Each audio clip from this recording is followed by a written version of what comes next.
ಒಂದರಿಂದ ಎರಡರಿಂದ ಎರಡು ಜಡಿಯನ್ನು ಎಳೆದು ಕೇಳುವೆನು ಮೂರರಿಂದ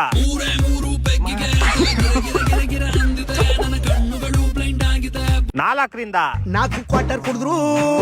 ಸ್ಟಡಿಯಾಗಿ ನಿಲ್ತಿದ್ದೆ ಸೂರ್ಯನ ಆರರಿಂದ ಅಡ್ಡಿ ಸೈಡು ಬಿಡ್ಡಿ ಟೈಟ್ ಆಗೋದು ಫುಲ್ ಸ್ಟಡಿ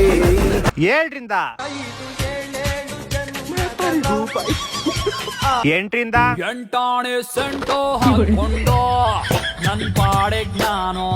ಒಟ್ಟಾಣೆ ತಿನ್ಕೊಂಡ್ ಹೋಯ್ತಿದ್ದೆ ಒಂಬತ್ತರಿಂದ ಹತ್ತರಿಂದ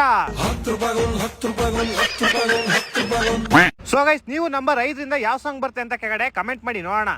ಅಮ್ಮಿದ್ದವನಾಡ್ತಾನೆ ಬೇಟೆ ಇಲ್ದಿದ್ದವನು ಮಾವಿನಕಾಯಿ ಬಾಟೆ